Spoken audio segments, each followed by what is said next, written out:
Bueno, iniciando con la exploración de hombro, vamos a aprender un poquito, recordar un poco de la anatomía, la articulación glenohumeral que va a conformarse por la cabeza del húmero y la cavidad glenoidea. Y aquí pues tenemos la cápsula articular y algunos ligamentos, como el ligamento superior, medio y inferior, los ligamentos glenohumerales, superior, medio y inferior, y el ligamento coracohumeral, que también nos va a ayudar en la estabilización de esta articulación. Cabe recordar que esa es una de las articulaciones más móviles que tenemos en el cuerpo y por lo tanto esto conlleva a un riesgo de inestabilidad o la hace una articulación muy inestable. Y con el fin de mejorar o disminuir esta inestabilidad, la articulación glenohumeral se va a apoyar de articulaciones como la articulación subacromial, esta que va a ser sede de gran parte de los síndromes dolorosos en el hombro. La articulación acromioclavicular, que podemos ver aquí, la articulación escapulotorácica, que en algunas bibliografías la mencionan como una articulación falsa, ya que pues va a estar suspendida, adherida a la parrilla torácica por algunos músculos y sí, por prácticamente algunos músculos. Y bueno, lo que les mencionaba, el rodete glenoideo, que vamos a tener hablando propiamente de la luxación, perdón, sí, luxación, lesiones que van a ir anexas a la propia luxación, que van a dañar y que van a requerir de alguna reparación en ocasiones artroscópica o una intervención quirúrgica. Conocer el plexo braquial es muy importante, es fundamental para poder evaluar pues la movilidad del miembro superior y pues conocer algunas patologías que pueden tener su origen a nivel medular. El plexo braquial, como sabemos, desde C5 a T1, también importante para conocer algunos síndromes dolorosos como el síndrome doloroso que se da por la patología biliar, que nos puede ocasionar malestar precisamente por la inervación que tenemos aquí, una rama del nervio frénico. Y así pues podemos evaluar con escalas como la escala de Frankel, si hubiera alguna lesión a nivel medular, o evaluar la fuerza muscular también con la escala de Daniels. Dentro de la anamnesis vamos a investigar acerca del carácter del dolor. Principalmente el carácter va a ser mecánico, es decir, a la movilización y de predominio nocturno. Aquí pues podemos tener varios tipos de dolores por la inervación, depende de cómo se presenta el dolor. Entonces hay que indagar para determinar si puede ser de alguna patología cervical. Además, aunado a la clínica que nos presenta el paciente, determinar si es una patología cervical, como ya les decía, a veces en los problemas automovilísticos por traumatismo, el latigazo que se le conoce, del cuello, pues nos puede degenerar o derivar a un dolor, un síndrome doloroso, o también por alguna lesión, a lo mejor con el mismo origen, pero lesión a nivel cervical que nos pueda condicionar a una debilidad o a una pérdida de la sensibilidad, hablando específicamente de alguna lesión medular. Entonces hay que indagar acerca de las características de la sintomatología del paciente. Patología cardíaca, también recordemos que en el síndrome coronario agudo, pues vamos a tener el dolor que es retroesternal, que se va a irradiar a el hombro izquierdo en los pacientes o en la presentación típica. Sin embargo, se han demostrado algunos casos que también se llega a presentar de forma atípica en el hombro derecho. Es decir, podemos encontrar un síndrome doloroso en cualquiera de los dos hombros y tenemos que descartar la patología cardíaca, pues también con la clínica o con estudios alternos. Patología pulmonar, también hay pacientes que se desconocen con algún problema pulmonar, sin embargo, el primer dato que dan pues va a ser el dolor a nivel de la clavícula, a nivel del hombro, que pues nos podría estar hablando de algún proceso neoplásico como el tumor de Pancoast, que tenemos, de neumotórax, pleuritis y tromboembolismo pulmonar, síndromes dolorosos. Aquí tenemos los orígenes extraarticulares que ya les venía comentando de este lado. El cardíaco, pues en la cardiopatía isquémica o la disección aórtica vamos a poder encontrar malestar a nivel del hombro. Y patología del espacio subacromial, que les comentaba que es una de los lugares donde más síndromes dolorosos pues, van a originarse por la compresión de la articulación. Esto en pacientes que a lo mejor genera un desgaste continuo de la articulación.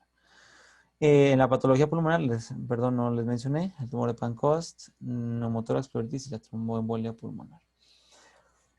Aquí indagar el 90% de la etiología del hombro doloroso va a ser interarticular y el 10% extraarticular. Las causas principales, pues tenemos una tendinitis del manguito rotador, tendinitis calcificante, rotura del tendón del manguito, tendinitis bicipital, rotura del tendón largo del bíceps, artritis acromioclavicular, bursitis subacromiodeltoidea. Bueno, causas articulares serían periarticulares, causas articulares y patología ósea. Y bueno, la actitud de Sol va a ser una posición en la que el paciente se va a recoger el brazo afectado con el brazo contralateral, evitando el movimiento de la articulación por contractura refleja de toda la musculatura que va a envolver a la articulación del hombro. Evaluar la debilidad muscular, ya habíamos mencionado, con la escala de Daniels. Y pues hablar a lo mejor de algún problema de la inervación a nivel medular.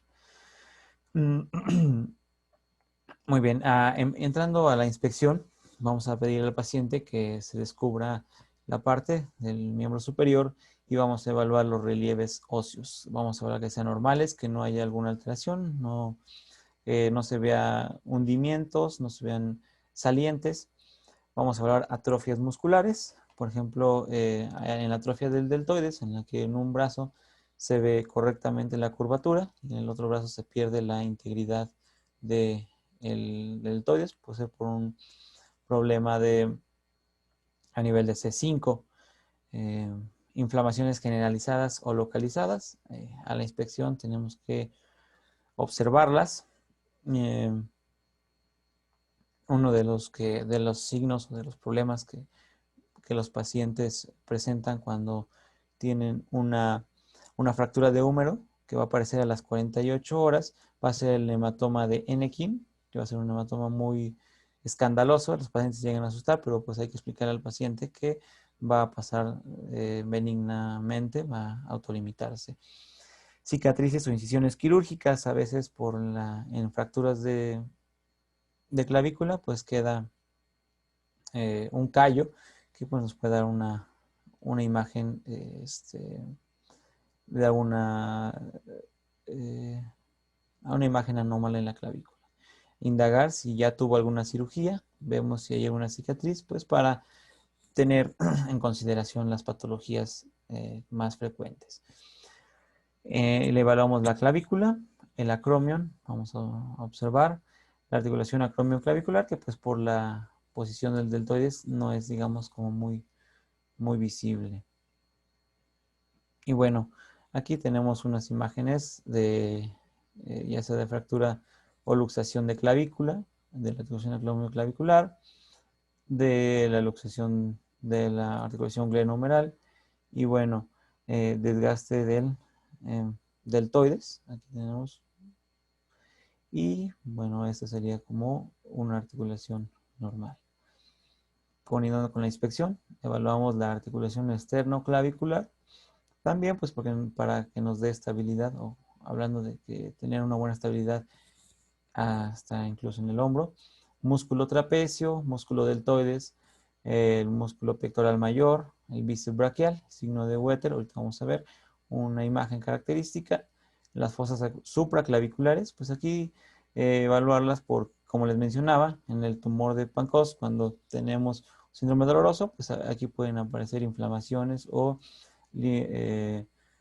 vasos linfáticos, perdón, pues sí, nodulaciones en la fosa supraclavicular. La escápula, pues también evaluar que no haya una malformación o alguna sobresaliente o que haya alguna normalidad.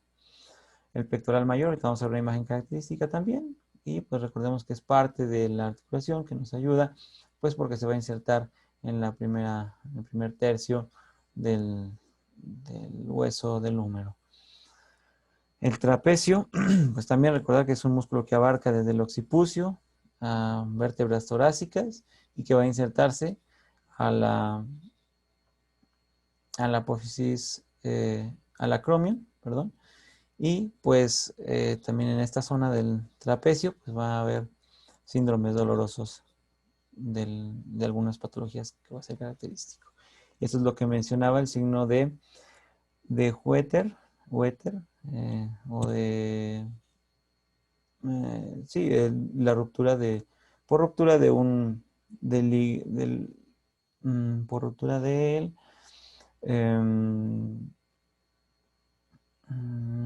tendón largo del bíceps, que va a ser la deformidad de Popeye, con imagen de Popeye. Las luxaciones acromioclaviculares, que podemos visualizar aquí. Las lesiones de luxación esternoclavicular, y esto es lo que les mencionaba, cuando hay una ruptura del ligamento del pectoral mayor, pues vamos a tener la pérdida de la cavidad axilar completamente, como lo vemos en esta imagen. Aquí se pierde pues la imagen del pectoral mayor hasta su inserción.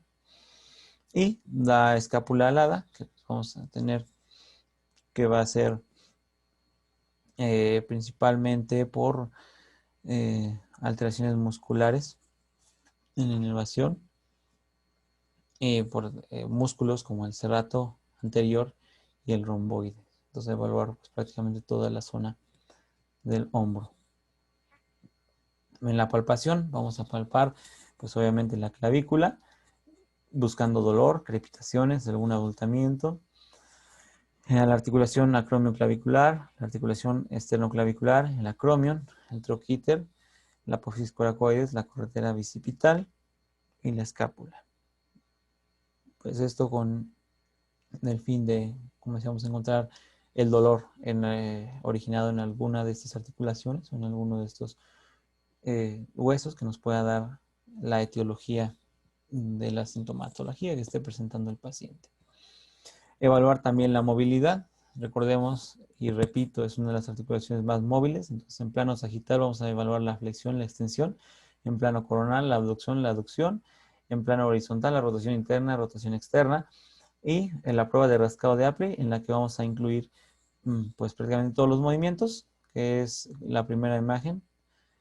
Aquí se le pide al paciente que con su brazo contralateral con un brazo toque la escápula contralateral, y pues ahí vamos a evaluar el movimiento. Algún síndrome doloroso, pues nos estará hablando de alguna alteración ya sea muscular o en la articulación.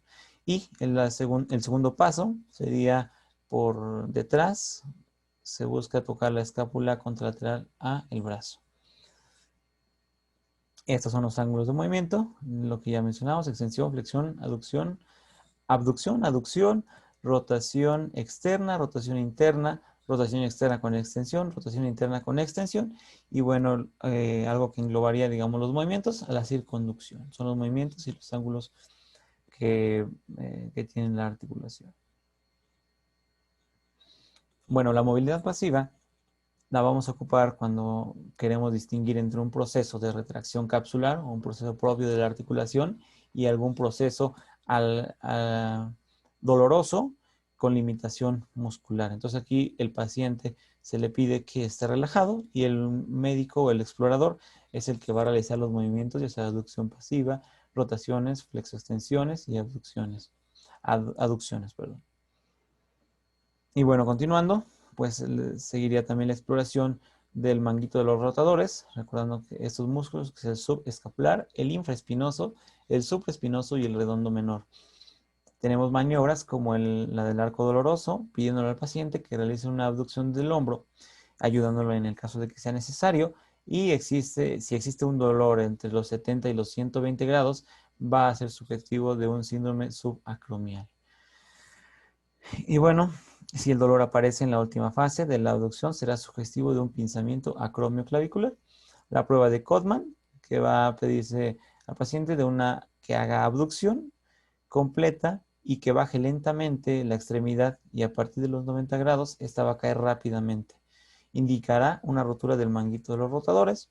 El test de Joff también para evaluar el manguito de los rotadores con ambos hombros en abducción a 90 grados en plano escapular y rotación interna. Se le pide al paciente que abduzca contra la resistencia. Si hay algún dolor o no puede mantener la abducción, indicará la patología obviamente de los manguitos de los rotadores.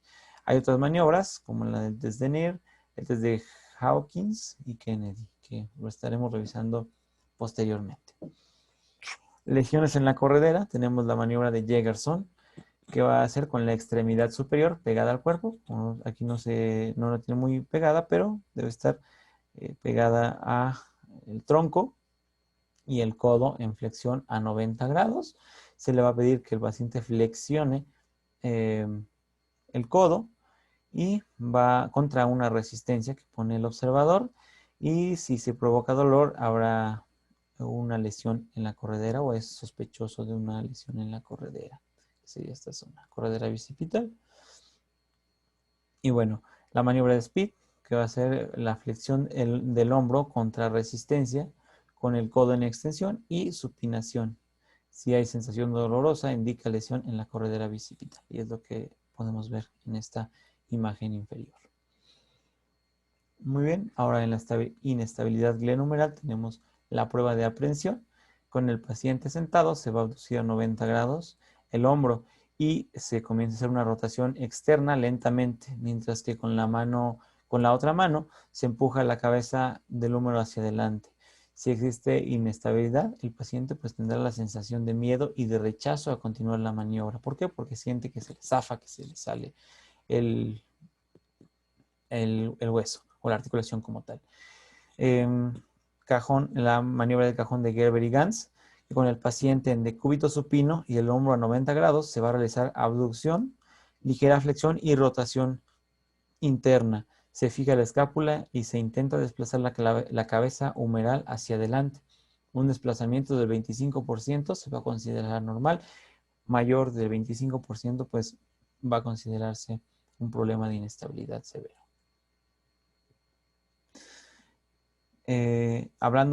Pasando rápidamente al análisis del esguince de hombro, vamos a considerar pues los ligamentos que mantienen la cápsula articular, los ligamentos glenohumerales, superior, medio e inferior, ligamentos de las articulaciones acromioclavicular. En fin, estos ligamentos son los que se van a ver dañados en el esguince de hombro. Entonces, el esguince de hombro lo vamos a definir como una lesión o ruptura de los ligamentos y de la cápsula que sostienen la articulación del hombro. Vamos a clasificarlo en 3 grados. Y bueno, vamos a tener que el de primer grado va a tener un dolor moderado con pérdida leve de la función articular, poca o nula inflamación y alteración en la sensibilidad local con movilidad normal a la exploración. Entonces sería el grado 1. Grado 2, un esguince que va a producir dolor con pérdida de la función, va a haber inestabilidad articular e inflamación. Y en el grado 3 sería un esguince muy doloroso que se presenta con una gran inestabilidad, con inflamación, y el paciente pues se va a sujetar la extremidad sana se va a sujetar con la extremidad sana, la extremidad lesionada, pues para disminuir el dolor y evitar el movimiento, porque esto pues les causa un dolor impresionante. Causas, bueno, tiene gran frecuencia en las salas de urgencia y la principal causa van a ser los traumatismos. ¿En quiénes? En deportistas, principalmente deportes de contacto, personas que levantan pesas, en fin, deportistas, lanzamiento de bala, lanzamiento de jabalina, deportistas que tienden mucho a utilizar la articulación. Con la edad también va a aparecer una inestabilidad de esta articulación. Trastorno del tejido conectivo. Aquí pues tenemos las luxaciones, bueno, que puede haber, que el esguince puede ser, o el daño a los ligamentos puede ser ocasionado por la elasticidad, por ejemplo, en la enfermedad de Ehlers-Danlos y en el síndrome de Marfan también se mencionaba que tenían pues trastornos del tejido que les hacían, que podían tener una hiperlaxitud, ¿no? Y bueno, estadificarlas depende del grado de esguince para poder dar un tratamiento. Aquí importante, pues en pacientes que lleguen con sospecha solamente de un esguince, pues evaluarlos con alguna imagen, algún estudio de imagen para confirmar que no sea una fractura o una luxación de la articulación. En el manejo de los esguinces, pues tenemos la terapia RICE, y que sería el reposo, indica reposo, hielo y analgesia. Entonces, ya en caso de que existe algún daño y que sea necesario que cumpla con criterios de intervención, pues se hará una intervención quirúrgica. Se añade un vendaje de Belpau o de Gilchrist que nos pueden ayudar para mantener la estabilidad de la articulación y ayudar en la recuperación. El tratamiento de 3 a 4 semanas e iniciar posterior a este con terapia con ligeros movimientos. En la terapia analgésica se puede indicar paracetamol. Al último vamos a ver una tablita en la que nos indica, por ejemplo, puede ser el uso de paracetamol con diclofenaco, paracetamol 500 miligramos, una tableta cada 8 horas por 5 a 7 días. El diclofenaco, 100 miligramos, cada 12 a 24 horas. Y aquí tenemos fármacos, una naproxeno, piroxicam, etoricoxib, celecoxib, muchos otros medicamentos que podemos utilizar en el manejo del dolor y de la inflamación. Principalmente los AINES, los inhibidores de la ciclooxigenasa. Bueno, hablando ya ahora de la luxación de hombro, pues vamos a tener que va a abarcar un amplio espectro. La inestabilidad, hablando propiamente de la inestabilidad de hombro, va a abarcar un amplio espectro desde una microinestabilidad, ya sea por alguna situación que esté ocasionando pues sí, una desestabilización en la articulación, una subluxación, hasta una franca localización de la luxación, ¿no? Y bueno, ¿qué es la luxación como tal? Va a ocurrir cuando la cabeza humeral se desplaza fuera de la cavidad articular, usualmente seguido de una lesión, que ahorita vamos a ver las lesiones. Cuadros anatomopatológicos o las lesiones que se pueden presentar es la lesión de Bancart, aislada, o que va a ser el arrancamiento antero e inferior del rodete glenoideo o labro de la escápula. Entonces tenemos una ruptura del rodete glenoideo, como podemos observar aquí, la lesión de Bancart. Y bueno, tenemos también la lesión de Perthes, que va a ser un desprendimiento del ligamento glenohumeral inferior al nivel de su inserción en el cuello de la escápula. Entonces aquí tenemos la lesión, perdón, aquí está la lesión de Perthes. Aquí podemos ver que no hay como tal una ruptura, pero sí se abre un tercer espacio, una cavidad aquí entre los ligamentos, el ligamento glenohumeral y el hueso como tal, o la cavidad, la prominente ósea. La triple lesión de ALPCA, que es en las siglas en inglés anterior, labroligamerus periosteal sleeve avulsion, que es un desplazamiento, sería un desplazamiento medial del rodete con presencia de tejido fibroso bajo el margen, pues, glenoideo. Aquí tenemos el desplazamiento medial del rodete con presencia del tejido fibroso y aquí estaría la lesión. Es decir, hay un desplazamiento del rodete, aquí está, el rodete con presencia de tejido fibroso. Entonces se desplaza hacia medial. Y bueno, la cuádruple lesión, que sería la lesión triple más la lesión del ligamento glenohumeral a nivel de la inserción humeral, que a veces va a coexistir con una hipoplasia de la glenoides y ausencia congénita del rodete. Entonces serían lesiones ya sumadas a una triple lesión. Clasificación de la inestabilidad de hombro, hablando en general, pues vamos a tener el tipo 1, que va a ser solamente un esguince de los ligamentos por la desestabilización. Va a haber una lesión o un daño en los ligamentos acromioclaviculares.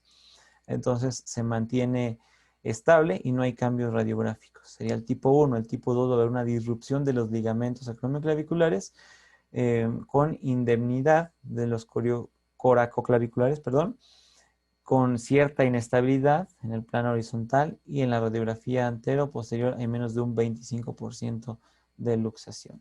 El tipo 3, que va a haber una disrupción total de los ligamentos y la articulación va a ser pues muy inestable y hay una luxación del 25 al 100%. Aquí ya presentamos una luxación que se va a ver en las proyecciones antero-posteriores de la radiografía. Y bueno, en el tipo 4 va a ser una luxación franca posterior del extremo distal de la clavícula. El tipo 5 va a ser una forma más severa a la del tipo 3, con una ruptura de la fascia deltotrapezial. Entonces, aquí tenemos una ruptura de la fascia de los músculos deltoides y el trapecio. Tipo 6 van a ser muy raras y la clavícula se va a luxar en posición inferior y queda alojada en la posición subcoracoidea. Sería una luxación, digamos, inferior, quedaría en la parte inferior de la articulación. Ahora tenemos clasificaciones para las lesiones antero-posteriores de la región superior del rodete. Aquí tenemos, sería el rodete, y las lesiones en la región antero-superior. La clasificación de Snyder, tipo 1, el rodete va a estar degenerado y deshilachado, que es lo que podemos ver en esta zona. Tipo 2, va a haber una desinserción de la región superior del complejo bíceps-rodete. Tenemos una pues desinserción. El tipo 3 va a ser una lesión en asa de Valde, que es aquí está, una porción se va a desprender y pues va a tener eh, el labrum pues estar pues sí, despegado de la cavidad glenoidea. Y el tipo 4, que va a ser una lesión en asa de Valde más la lesión del tendón del bíceps. Entonces aquí va a estar ya abarcando tanto el tendón del bíceps como el daño al labrum. La lesión de Healy Sanch va a evaluarnos pues un defecto o una afectación grave a lo que sería el hueso. En el grado 1 va a haber un defecto del cartílago posterior, sería del cartílago posterior, sin exposición del hueso subcondral. En este caso ya tenemos un grado 3, pero habría una lesión solamente en esta zona. 2, en el grado 2 va a ser un defecto con afectación moderada al hueso subcondral. Aquí tenemos pues ya una lesión grado 3 con un defecto grave al hueso y exposición del hueso subcondral. ¿Sí? Y bueno, continuando, en el diagnóstico, pues los signos que vamos a encontrar es el signo de la charretera, que ya habíamos mencionado desde el principio de la exploración de hombro, el signo de la tecla, el signo del hachazo, que vamos a deprimir a la altura del deltoides, donde tendría que estar la cabeza del húmero, vamos a hundir con nuestro dedo y vamos a ocasionar una depresión. Es importante la evaluación radiológica, pues para ver de qué manera va a ser el abordaje. Aquí podemos ver una articulación completamente pues normal a través de imagen, y aquí tenemos una imagen que nos da una luxación, dada por una luxación de la articulación glenohumeral. El tratamiento. Aquí el tratamiento va a evaluarse de acuerdo a la severidad del cuadro. Ya vimos algunas escalas anteriormente y de acuerdo a eso ahorita vamos a ver los criterios que nos van a hablar de si necesita una cirugía reconstructiva o puede ser tratado ambulatoriamente solamente con la reducción. Terapia RICE, volvemos a esta terapia, reposo, hielo, compresión y la elevación. Analgésicos, pues de igual manera podemos dar el paracetamol con diclofenaco. Analgésicos y antiinflamatorios, el uso de cabestrillo o los vendajes de Belpao, de Gilgrich. Y bueno, en el tratamiento para reducir la luxación, pues tenemos la manipulación bajo anestesia general, la MBA. Se hace anestesia y se utiliza manualmente, se hace la restitución de la continuidad en la articulación. La técnica del brazo pendiente es como la imagen que tenemos aquí. Para reducir la luxación de hombros se deja caer el brazo y haciendo alguna tracción o con con el mismo peso del brazo, pues va a ocasionar que vuelva a su posición normal. El método hipocrático, que pues tenemos prácticamente esta imagen de intentando reacomodar o reajustar la articulación glenohumeral. Y la técnica de Kocher para reducir pues el hombro luxado, que sería el cuarto método, del paciente con el hombro o el brazo pegado al cuerpo y con una ligera rotación externa se va a buscar ubicar de nuevo la articulación en su posición, o en la cabeza humeral en su posición normal. Indicaciones de la cirugía artroscópica abierta.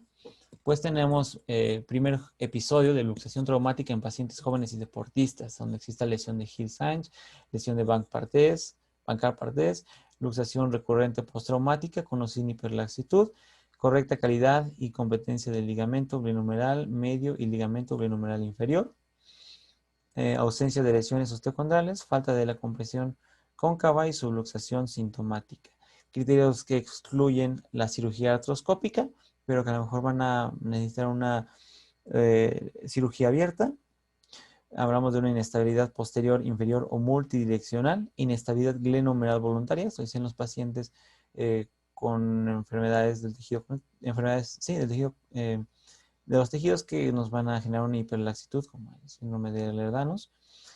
Falla en la cirugía artroscópica abierta, que va a requerir un tratamiento pues abierto. Fracturas que involucren más del 30% de la superficie articular, que requieren cirugía abierta. Condiciones no relacionadas a inestabilidades, tales como desgarros del manguito rotador o daño al bíceps, que involucre más del 50% de espesor del tendón. Hipoplasia o ausencia del rodete glenoideo. Fractura no desplazada del troquíter. Tratamiento o manejo postquirúrgico, pues va a ser inmovilizar, eso es principal, para evitar un daño pues, a los tejidos adyacentes. 3 semanas y se inician con ejercicios pasivos y activos asistidos. A la 6ª semana va a haber una movilización activa con un rango de movimiento completo y ejercicios que fortalezcan la masa muscular. Sin embargo, pues no, aún no, digamos, con todo el peso, sino va a ir progresivamente.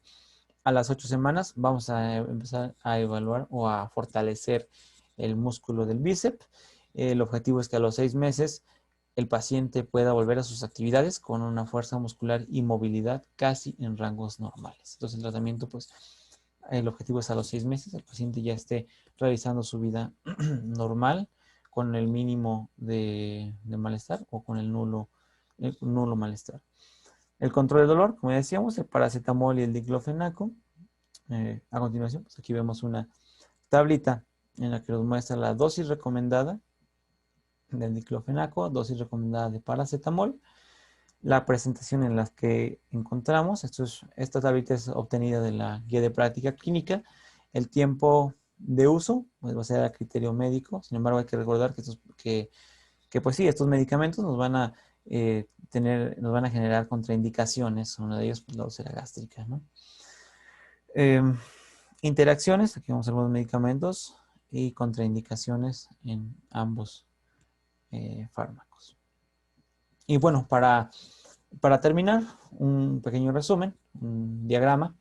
En el adulto con diagnóstico de inestabilidad anterior traumática de hombro, vamos a evaluar uno, pues primero si tiene criterios quirúrgicos. Si no los tiene, vamos a usar el manejo conservador, que ya habíamos dicho, la terapia RICE, estabilizarlo, analgesia, algún vendaje y lo manejamos de esa manera. Si tiene criterios quirúrgicos, pues vamos a ver si cumple con los criterios para una cirugía artroscópica o una cirugía abierta. ¿Cuáles son los criterios? Aquí los podemos observar. Ya vimos algunos en las diapositivas pasadas. Y bueno, cuando se cuente con adiestramiento médico y el equipo artroscópico, se pasa a una cirugía artroscópica, o en el caso de que sea una cirugía abierta, cuando la lesión sea mayor al 30% de la superficie articular, la cirugía artroscópica que haya fallado, falta de adiestramiento médico y el equipo quirúrgico. Entonces, si existen las situaciones, vamos a pasarla a una cirugía abierta. Y bueno, con lo que ya mencionábamos, el tratamiento postquirúrgico, que va a ser inmovilización, analgesia y la terapia rehabilitadora. Y lo que les mencionaba, al 6º mes el paciente pues se busca que tenga la mínima limitación o la nula limitación con una capacidad de desarrollar sus actividades pues cercano a lo más normal que se puede. Y bueno, esto sería todo, la bibliografía y pues muchas gracias.